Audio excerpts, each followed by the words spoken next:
दोस्तों नमस्कार। स्वागत है आपका हमारे इस यूट्यूब मंच पर। दोस्तों, जिस प्रकार से पिछले 72 घंटों के दरमियान दक्षिण एशिया के दो परमाणु ताकतों के बीच जिस तरह से तनाव बढ़ता जा रहा था, उस तनाव के बीच अचानक से सीज फायर का ऐलान कर दिया गया है। सीज फायर पाकिस्तान के DGMO, director general of military operation ने अपनी ओर से ऐलान किया और उसके पहले अमेरिका के राष्ट्रपति डोनाल्ड ट्रंप ने भी इसकी घोषणा की। लेकिन सवाल ये उठता है कि जिस प्रकार से सीज फायर का ऐलान किया गया, उस सीज फायर के ऐलान के बाद की परिस्थितियों में और उसके पहले की परिस्थितियों में जो कुछ भी घटित हुआ, उसके पीछे किस प्रकार के राजनयिक प्रयास हुए और ये सीज फायर कब तक अस्थायी बना रहेगा, कब तक पाकिस्तान इस पर अमल करता रहेगा और कब तक वैश्विक ताकतें इस पर अमल कराने के लिए उसे बाध्य करती रहेगी। इन सारे सवालों पर चर्चा के लिए आज हमारे साथ मौजूद है वरिष्ठ राजनयिक और भारत के विदेश सचिव जैसे महत्वपूर्ण पद की भूमिका निभा चुके शशांक जी। शशांक जी, बहुत बहुत स्वागत है आपका हमारे इस यूट्यूब मंच पर। और सबसे पहले हम आपसे यही जानना चाहते हैं कि ये जो सीज फायर का ऐलान हुआ है और भारत की जो एक घोषित नीति रही है कि भारत पाकिस्तान के जो भी तनाव रहे हैं उसमें भारत किसी भी प्रकार की अंतर्राष्ट्रीय मध्यस्थता को स्वीकार नहीं करता। लेकिन इन सब के बीच सबसे जी। पहले तो यूएस के प्रेसिडेंट डोनाल्ड ट्रंप का वो आता है, उनका ट्वीट आता है और उसके बाद डीजीएमओ जो पाकिस्तान के हैं उनकी तरफ से भारत के डीजीएमओ को कॉल करने की भी बातें सामने आई और सीज फायर का ऐलान भी उन्होंने अपनी तरफ से किया। इसके पीछे की वजह क्या है और कैसे पाकिस्तान अब तक जो अकड़ दिखा रहा था उसकी अकड़ ढीली हुई है? देखिए, ऐसा है कि भारत और पाकिस्तान, आपने कहा, दोनों परमाणु देश हैं। परमाणु युद्ध की हमेशा वो आगे परिस्थिति बनती रहती है और पाकिस्तान की तरफ से तो आपने देखा है कि हर दिन, सुबह शाम दोपहर, हर समय उनके पॉलिटिकल लीडरशिप, आर्मी नहीं कहती इतनी ज्यादा, लेकिन पॉलिटिकल लीडरशिप यही बोलती रहती है। सोचते हैं कि इससे उनको पाकिस्तान में नजदीकी मिल जाएगी आर्मी के साथ में, और हो सकता है कि कभी मौका लगा तो प्रधानमंत्री भी बन सकते हैं वो लोग। तो वो कोशिश करते रहते हैं इस प्रकार की, क्योंकि पाकिस्तान में प्रधानमंत्री आर्मी डिसाइड करती है। जैसे वो स्टीफन कोहेन ने एक बार लिखा था, अमेरिकन जो स्कॉलर हैं साउथ एशिया के, कि और आर्मी देश की सेवा करती हैं, यहाँ देश पाकिस्तान आर्मी की सेवा करता है। और खाली पाकिस्तान आर्मी ने सभी को यह बताया है कि इस्लामिक सोसाइटीज में अभी तक खाली आर्मी ही मॉडर्नाइज कर सकती है देश को, कोई भी और संस्था अभी तक नहीं बन पाई है। लेकिन मैं कहूंगा कि जब से जनरल जियाउल हक साहब आए हैं 70 के दशक के बाद में, उन्होंने पाकिस्तान आर्मी को काफी इस्लामाइज किया, पाकिस्तान सोसाइटी को बहुत इस्लामाइज किया और बहुत नए नए इस तरीके के तमगे निकाले उन्होंने। जो पहले जमाने में क्रॉस मिलते थे, विक्टोरिया क्रॉस मिला, जॉर्ज क्रॉस मिला और तरह तरह की चीजें, कई मुस्लिम देशों ने क्रेसेंट के स्टार्स देने शुरू कर दिए थे। उन्होंने जिहादियों को 72 हूरों का वरदान देने का प्रचलन शुरू कर दिया। मतलब ये कि जब आदमी सोचेगा कि मुझे मरने से कोई डर ही नहीं है, आगे 72 हूर मिलने वाली हैं, तो क्रॉस तो बिल्कुल नीचे रह गया बहुत ज्यादा एज एन एनकरेजमेंट। तो ये दोनों चीजें सोचने की है कि पाकिस्तान सोसाइटी इतनी इस्लामाइज हो चुकी है, पाकिस्तान आर्मी इतनी इस्लामाइज हो चुकी है कि जैसे उनके इस समय के आर्मी चीफ जो है वो मदरसा से निकले हुए हैं। और उनकी सबसे बड़ी खूबी यही मानी जाती है कि सऊदी अरेबिया में जब वो थे तो उन्होंने पूरी कुरान को कंठस्थ कर लिया था। कंठस्थ करने का मतलब ये नहीं है कि समझ गए, खाली ये है कि उसको अपने लिए इस्तेमाल कर सकते हैं। तो ट्रंप साहब देख रहे थे कि ये क्या, पाकिस्तान किस दिशा में जा रहा है। और पाकिस्तान ने पिछले जुलाई में कोशिश करी थी कि आईएमएफ से कुछ पैसा मिल जाए। आईएमएफ ने उनको 7 ट्रांच उनको देने की कहा था, अनाउंस किया था कि भाई कुछ 7-8 बिलियन डॉलर मिलेंगे। और वो ट्रांच अब उनकी ये वाली आ गई थी 1 बिलियन डॉलर के करीब। तो उसमें बहुत ट्रंप साहब को, क्योंकि वो कंट्रोल करते हैं आईएमएफ को, वो तो वेस्टर्न कंट्रीज कंट्रोल करते हैं आईएमएफ को, तो उन्होंने कहा कि भाई मना भी नहीं कर सकते, देना भी होगा। और दूसरा ये कि भारत बहुत नाराज है, भारत ने अपनी पोजीशन बिल्कुल क्लियर कर दी कि पाकिस्तानी पैसा लेते हैं अमेरिका से और आईएमएफ वगैरह से, वर्ल्ड बैंक से, और सब आतंकवादियों के ऊपर खर्च कर देते हैं।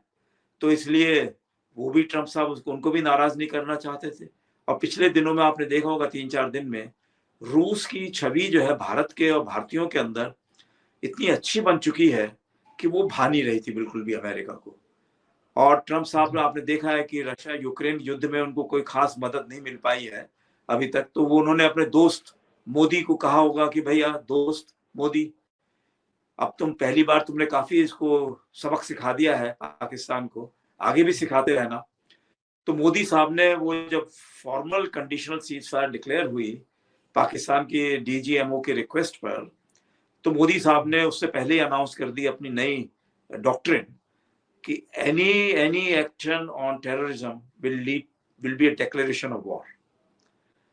यही हम विच जानना मीन्स चाहते हैं शशांक जी, इसी कि मुद्दे को हम समझना चाहते हैं कि आखिर जैसे ही गवर्नमेंट ऑफ इंडिया ने, प्राइम मिनिस्टर ने अनाउंस किया कि किसी भी तरह की टेररिस्ट एक्टिविटी को युद्ध के आगाज के तौर पर देखा जाएगा, उसके बाद अचानक इस तरह की चीजें बहुत तेजी से घटित हुई।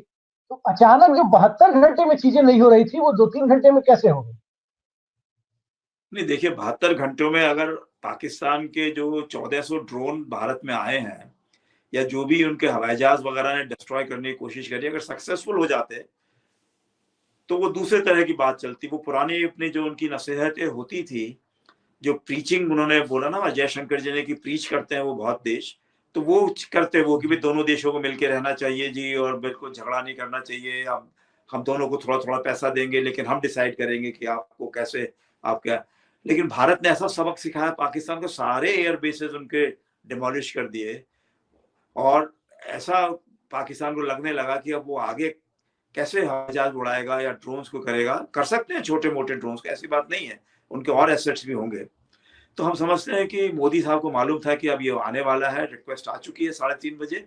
उसके बाद में या उसके करीब ही उन्होंने वो अनाउंसमेंट कर दिया नई वॉर डॉक्ट्रिन, और मेरे ख्याल से बहुत आवश्यक थी वो।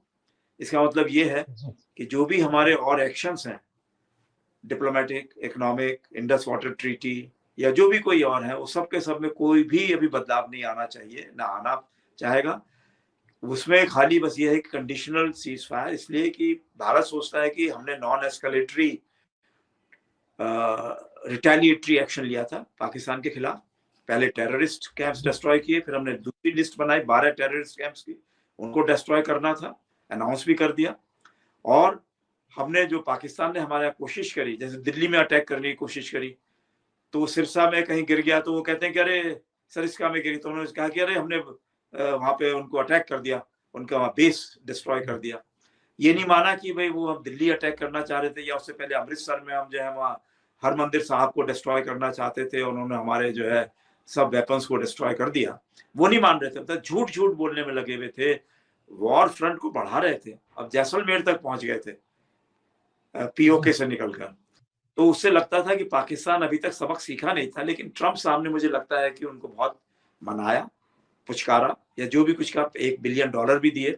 हालांकि आपको याद होगा कि पिछले टर्म में ट्रंप साहब ने कहा था कि हमारा बहुत बुद्धू बनाया है पाकिस्तान ने, हमारे $20 बिलियन खा गया, बाद में हमारे ही सैनिकों को मारता रहा वो अफगानिस्तान में या जहाँ एक कहीं भी सवाल यहाँ सैनिकों पर की।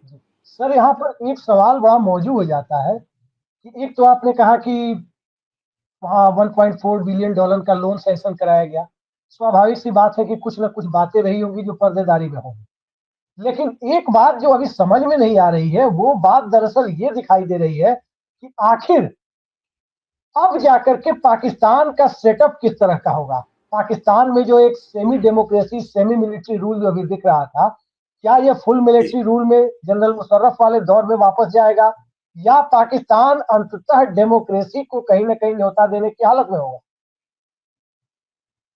देखिए पाकिस्तान में ये समझना जो वहाँ के हालात होते हैं बड़ा मुश्किल रहता है। अभी भी वहाँ पे पॉलिटिकल काफी वो इस तरह की उथल पुथल चल रही है। तो देखना यह होगा कि मिलिट्री लीडरशिप बिल्कुल कंबाइंड रहती है टॉप, क्योंकि पाकिस्तान में जब भी कूज वगैरह हुए हैं वो कोर कमांडर्स के कूज हुए हैं, वो कैप्टन्स के कूज नहीं हुए हैं। अगर आप इजिप्ट को देखेंगे, लिबिया को देखेंगे, कई और देशों में वो कैप्टन्स के कूज होते हैं, जाके जो एक्टिव उसमें फ्रंट में लड़ने वाले लोग होते हैं। पाकिस्तान में सब लोग बैठ के अपना कमरों, एयर कंडीशन कमरों के अंदर डिसाइड करते हैं कि भाई अब कू करने का टाइम आ गया है, अब कर लेते हैं, उसको निकाल देते हैं। और ये पॉलिटिकल लीडरशिप बहुत अच्छी तरह जानती है कि वो they are surviving only at the mercy of the military leadership. तो इसलिए वो उनसे ज्यादा आगे बढ़कर बोलते हैं भारत के खिलाफ, आतंकवादियों को बढ़ावा देने के लिए, इस्लामिस्ट ताकतों को वो बहुत बढ़ावा देते हैं ताकि वो कुछ मिलिट्री के अगेंस्ट उनको थोड़ा सा बैलेंस मिल जाए, उसको बैलेंस करने के लिए। लेकिन वो आपस में गेम ऐसा चलता है कि दोनों ने ही इस समय इस्लामिक जो स्कॉलर्स हैं उनको आतंकवादी बना दिया है, उनको उन्होंने जो है फिदाइन बना दिया है, जिहादी बना दिया है। बहुत गलत किया है उन्होंने। इसको वापस लौटना, भारत ही ऐसा देश है जो वापस लौटा सकता है, अमेरिका नहीं लौटा सकता। आपने देखा होगा कि मिडिल ईस्ट में कितना डिस्ट्रक्शन किया है लेकिन कोई बदल नहीं पाया। अफगानिस्तान में कितना डिस्ट्रक्शन किया लेकिन $80 बिलियन का सामान छोड़ के चले गए। पाकिस्तान जानता है ये सब, तो इसलिए भारत ही ऐसा देश है जो उसको सबक सिखा सकता है और वो सिखाया है काफी।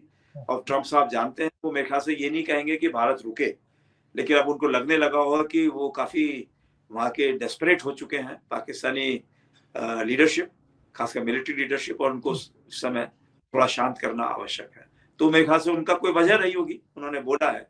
लेकिन मैंने समझा यही है इस बात से कि जो आपने प्रश्न पूछा है कि इसमें पाकिस्तान को जो है इस समय थोड़ा सा सबक सिखा दिया गया है, लेकिन ये नहीं है कि आगे के लिए बता दिया गया है कि अगर कोई भी आगे आतंकवादी घटना वो फिर बढ़ावा देता है तो पूरे तरीके से उसको वॉर का एक्शन माना जाएगा और उसमें आगे बढ़ा जाएगा।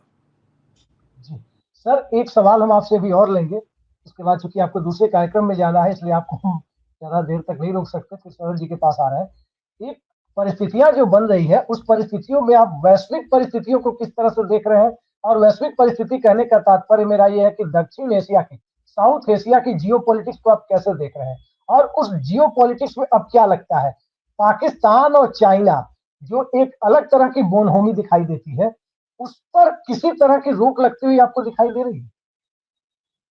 देखिए ऐसा है, चीन ने तो पाकिस्तान का न्यूक्लियर में बहुत मदद की है, मिसाइल्स में, प्लेन्स में बहुत मदद की है।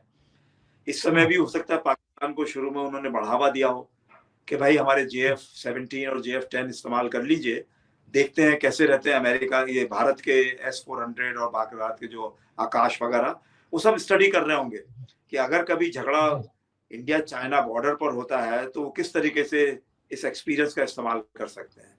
टर्की दूसरी तरफ हम देख रहे हैं इसी तरीके से वो इस्लामिक देशों का आका बनना चाहता है, फिर से खलीफा बनना चाहता है, क्योंकि वो जितना हम देख रहे हैं बार बार वो एर्डोगान जो है ज्यादा से ज्यादा वो भी जनरल मुनीर की तरह एक मौलाना बनते जा रहे हैं, एक इमाम बनते जा रहे हैं, और वो चाहते हैं कि वो भी इस्लामिक लीडरशिप उनके हाथ में होनी चाहिए, ना कि न्यूक्लियर वेपन लिए हुए पाकिस्तान के हाथ में।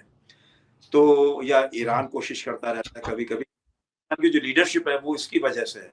और दूसरी वजह यह है कि वो चीन को और अमेरिका को कहता है कि हम ही आपके अच्छे दोस्त हैं, जो आप चाहोगे इस्लामिक मुल्कों में हम करवा देंगे। जो आप चाहोगे वो इस्लामिक मुल्कों में करवा देंगे। लेकिन सर एक संक्षेप में जवाब आपसे चाहेंगे जो आपने अब तक दिया नहीं है कि साउथ एशिया के जियो पॉलिटिक्स में भारत की भूमिका कैसी होगी? देखिए अभी तक हमारी ऐसा एक्सपीरियंस रहा है कि जो जब वाकई में युद्ध होता है, पहले तो हम युद्ध को अवॉइड करते रहते हैं। देखिए आपको याद होगा 2008 में कितने लोगों को मारा गया, कुछ भी नहीं करा हमने। लेकिन अब पहली बार हमने जो है दिखाया है कि हम जो है युद्ध की परिस्थिति में जाने को तैयार हैं, अगर, और डिक्लेरेशन भी कर दिया उसका। तो ये बहुत नई है। दक्षिण एशिया में जब भी हमारे पुराने 71 युद्ध हुआ हो, 65 वॉर हुई, हमने जो कुछ भी निगोशिएशन टेबल पर सब कुछ खो दिया हर बार। तो हमारे, मैं समझता हूँ कि भारतीय जनता के बीच में ये बहुत फीलिंग रही है कि भारत की पॉलिटिकल लीडरशिप और डिप्लोमेटिक लीडरशिप बहुत वीक है, और जो हम अपने खून से बलिदान देकर जो अचीव करते हैं उसको ये लोग बहुत आसानी से खो देते हैं कि भाई इंटरनेशनल इमेज बढ़ेगी हमारी। अब वो बात खत्म हो चुकी है। इंटरनेशनल इमेज बनाते बनाते सन 1960 में हमने इंडस वाटर जल संधि कर दी, सिंधु जल संधि, जिसमें सारा पानी हमने पाकिस्तान को दे दिया। यानी पंजाब जो हरियाणा को पानी नहीं देगा, दिल्ली को पानी नहीं देगा, लेकिन पाकिस्तान को देगा। जम्मू एंड कश्मीर के लोगों को पानी नहीं मिलेगा, लेकिन वो पत्थर फेंकेंगे इंडियन आर्मी के ऊपर, इंडियन पुलिस के ऊपर, ये कहते हुए कि हाँ हम पाकिस्तान के साथ हैं, इस्लाम के साथ में। अब उनको पानी मिलेगा तो अपना नॉर्मल तरीके से जी सकते हैं। तो भारत के लिए बहुत आवश्यक है ये कि दक्षिण एशिया में उन्होंने सबक जो पाकिस्तान को सिखाया, बांग्लादेश को भी मालूम होना चाहिए। अभी तक सारे देश पड़ोस के सोच रहे थे गैंग अप कर दो भारत के खिलाफ, और चीन उसमें बहुत आगे बढ़ता था। अमेरिका ने भी कोशिश करी थी बांग्लादेश को डिस्टेबलाइज करने की। फिर म्यांमार में भी उन्होंने कोशिश करी है कुछ कि कोई बेस ऐसा बनाया जाए, कोई क्रिश्चियन कंट्री बना दिया जाए इस एरिया में। तो भारत ने अब ये मैसेज दिया है कि अब यहाँ पर इस तरह की बात नहीं चलेगी। जो हमारी बातचीत होती है, जो हम चाहते हैं दक्षिण एशिया में, मैं आपको एक बात कह सकता हूँ कि जब मैं विदेश सचिव था, अमेरिका ने बहुत क्लियरली हमको कह रखा था कि जितने भी दक्षिण एशिया के देश हैं, जो भारत चाहेगा आप हमको बताइए, हम वही करेंगे।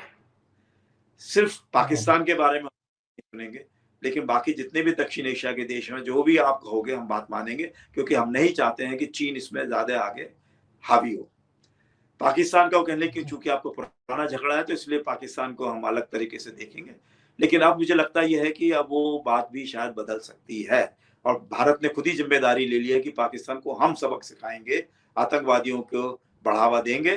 तो सिंधु जल संधि का हम डिसाइड करेंगे, वर्ल्ड बैंक डिसाइड नहीं करेगा। 60 साल से उन्होंने कुछ भी नहीं किया।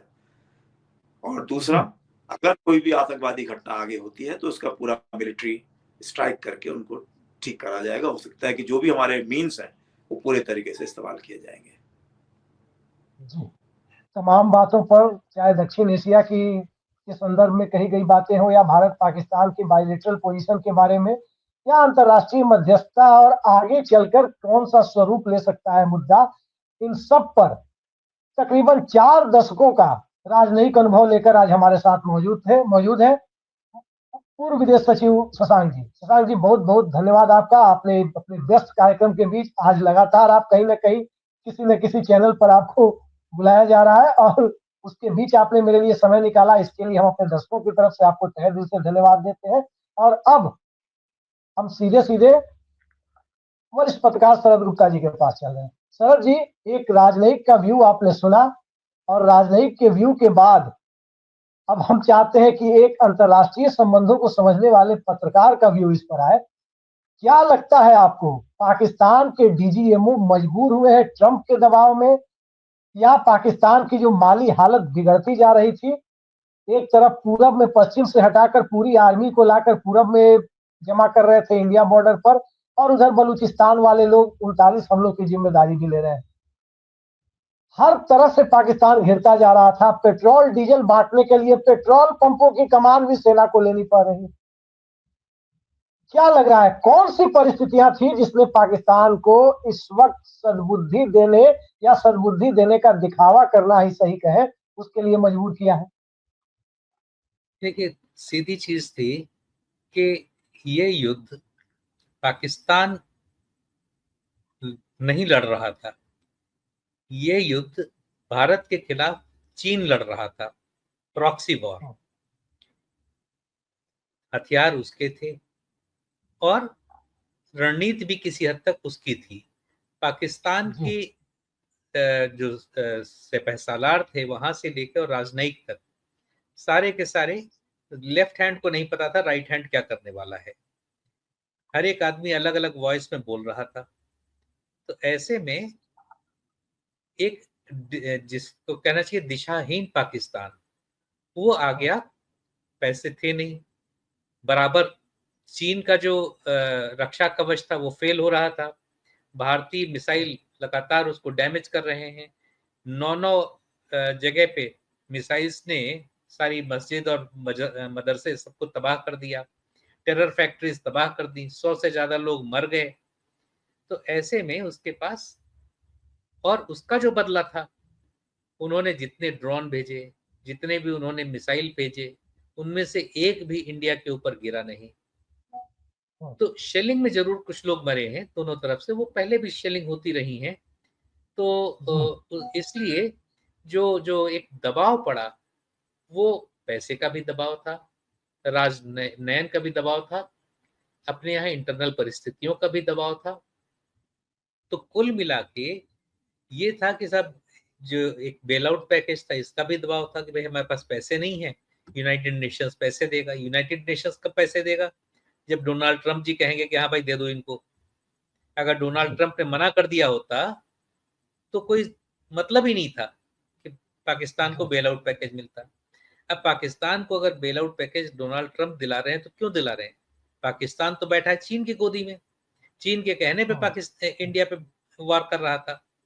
तो एक इससे ये भी तय हो गया कि जो चीन का दबदबा था, जो बाईपोलर पॉलिटिक्स, जो वर्ल्ड ग्लोबल पॉलिटिक्स थी, जिसमें चीन और अमेरिका दो पोल उभर के आ रहे थे, उसमें अब दो ध्रुवीय व्यवस्था में अब चीन का पलड़ा इस बार थोड़ा कम हुआ है, डोनाल्ड ट्रंप का बढ़ा है। डोनाल्ड ट्रंप कहते रहे हैं कि हम युद्ध के खिलाफ हैं, हमें किसी के युद्ध में पड़ना नहीं है। तो यही किसी हद तक स्थिति इस बार चीन ने भी अपनाई। अगर चीन चाहता तो हमारे वेस्टर्न बॉर्डर्स पे थोड़ा सा डिस्टर्बेंस क्रिएट कर सकता था, लेकिन उसकी हिम्मत नहीं हुई, क्योंकि उसको पता था कि अगर वेस्टर्न बॉर्डर पे हमने कुछ भी किया तो अमेरिका विल आल्सो इंडल्ज। तो इतनी ढेर सारी चीजें थी, तो इसमें पाकिस्तान तो पीछे हटा और उससे कहीं अधिक चीन पीछे हटा है। तो इसमें भारत की स्थिति मजबूत हुई है, बरक्स पाकिस्तान और बरक्स चीन भी। अब चीन भी हमारे वेस्टर्न बॉर्डर्स पे कुछ भी करने में 4 बार सोचेगा कि एक ये नया भारत है कि लड़ता है और जम के लड़ता है। जम के लड़ने वाली बात तो आप कह रहे हैं, तो लगी बात आप ये भी बताइए कि अभी तो कहा जा रहा था कि पाकिस्तान इधर लोगों को जमा कर रहा है, इंडिया बॉर्डर पर अपने सैनिकों को बड़ी लड़ाई की तरफ।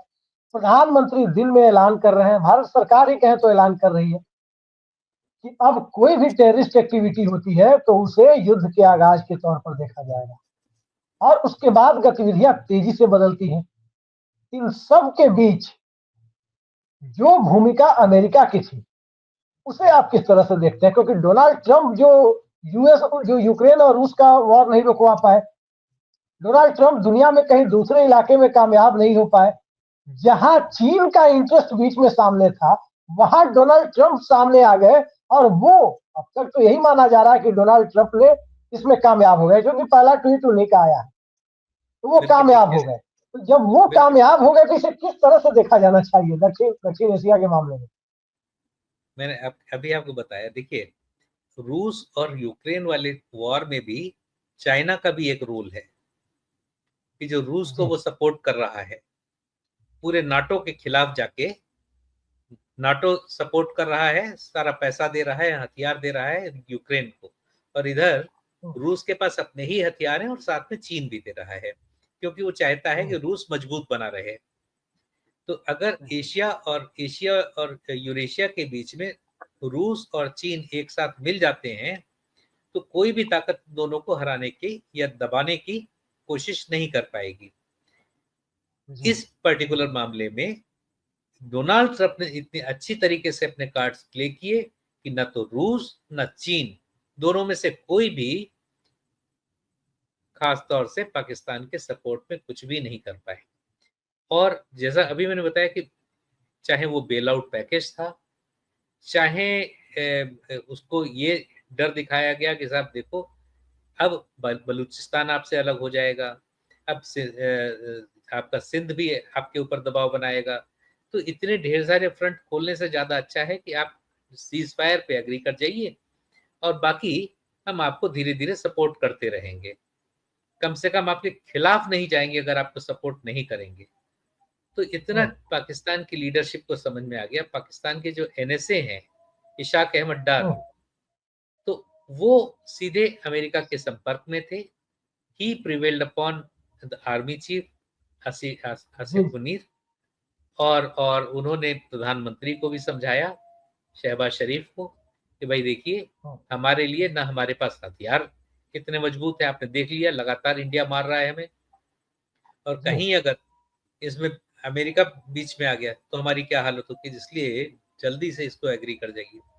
और आपने जो कहा बिल्कुल सही कहा गुप्ता जी, नहीं आप जो कह रहे हैं मोटे तौर पर अगर हम इसे आम बोलचाल की भाषा में कहें तो बचपन में क्लास 2, क्लास 3, क्लास 4 में जो लिटरेचर में हम लोग कहानियां पढ़ते थे, तो उस कहानियों में क्या होता था कि किसी राजा के दरबार में कोई आकर के कहता है कि महाराज, महल का अमुक सेवक सोने की मोहरें चुरा रहा था।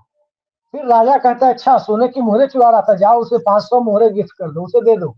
ताकि वो चोरी नहीं करेगा, और उसको बुला के डांट देता था कि अब आगे चोरी मत करना।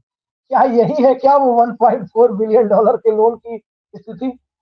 नहीं नहीं नहीं नहीं, देखिए इसमें एक क्रोनोलॉजी आप समझिए कि इसमें जो भारत के लिए सबसे बड़ा टेक अवे क्या है।